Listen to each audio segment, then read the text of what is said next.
What is competitive Splatoon? A lot of people who may be more casual when it comes to Splatoon may think that Splatoon competitive would be boring to watch, because all you do is go in and out of ink and shoot the floor. But that couldn't be farther from the truth. I mean, just look at this clip I commentated myself from a recent tournament.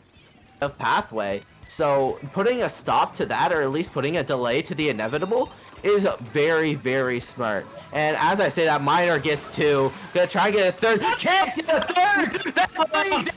That's crazy. It's four!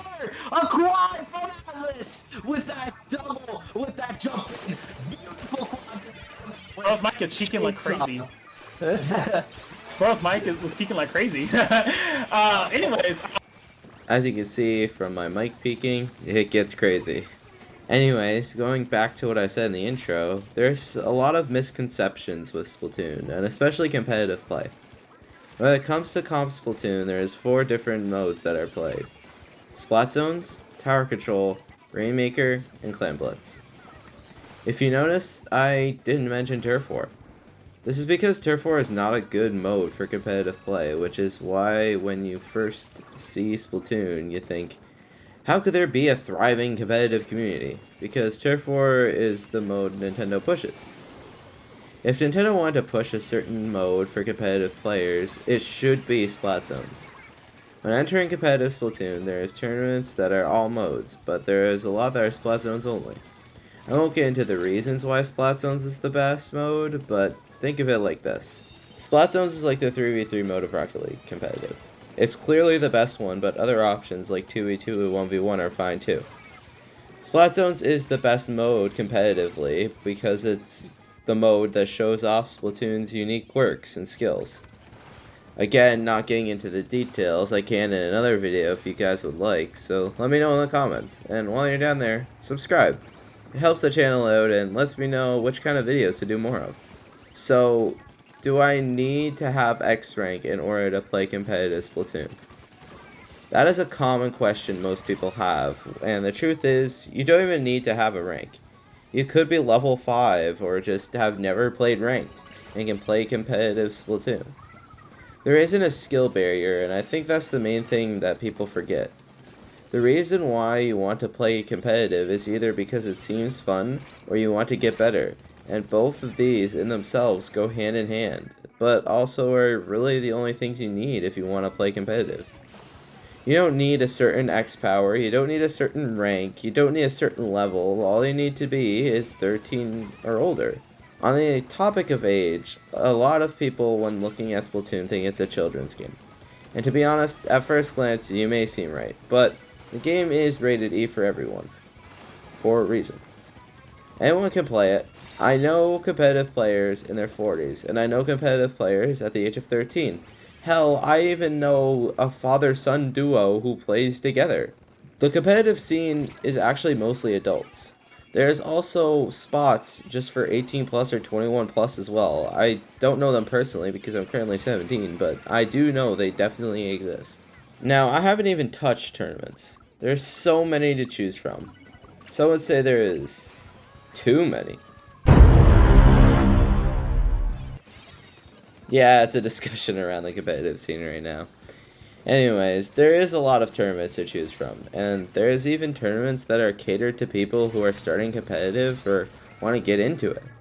There's also tournaments that are capped at a certain skill range to where if you get above that skill level, you get banned and aren't allowed to play. Low Ink is the perfect example. I myself have been banned from Low Ink for almost 2 years now. And it's because I proved that in open skill tournaments I can compete with other banned players. As well, if you win Low Ink, you get banned as well as sort of a send-off. There's also a thing called gimmick tournaments, and in these events there's fun little things added on where it's like all chargers or random weapons, or one player switches teams and has to try and make the other team lose while also having someone on their team on yours trying to do the same thing. It sometimes gets confusing. Competitive Splatoon tournaments aren't all open to everyone and have best of the best or good players in them.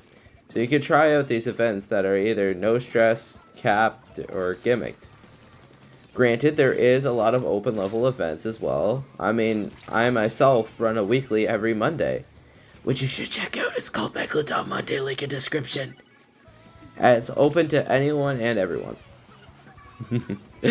There is other ones, of course, that run on different days and times, and usually there is one every single week for every single day. The point is that there is something for everyone, and you should just try it out. Most, if not all, tournaments are hosted on a player-made website called Sendu.inc, and that will be in the description. Now, you may be concerned with not knowing anyone or having a team, and to that I say, talk to people. A lot of people in this community are very welcoming, and I do believe that after enough people you talk to, you can either find a team for a certain event, which is called the pickup, or maybe create a long-standing team where you play with the same roster event after event. If you want to start off by having a team event after event, I recommend posting a free agent post or messaging people that make team posts. In most competitive servers, you can find a section where there is team posts or free agent posts. There is a Discord server as well, which I will also link in the description. A lot of links in the description. Splatoon competitive can be very misunderstood from other competitive scenes to casual Splatoon players alike. And I think I want to task you all to something. If anything I've said here has at all piqued your interest, take a look at a VOD of my tournament, Megalodon Monday, where there is a bunch of top level competition. These players fought it out for $100, and to be honest, it was very hype. I did not have a full stream setup or casters, so it's not as good or as most high quality events, but if you want to see those, I will send you over to Inkling Performance Labs, which recently hosted the Splat World Series, and there is top level Japanese gameplay there. And also, they do run low ink as well. Links, of course, are going to be in the description. I'm glad I could clear up some things, but if you have any more questions or concerns, don't hesitate to ask in the comments. I will attempt to get to as many as possible. And as always, my friends, take care of yourself. Have a good night.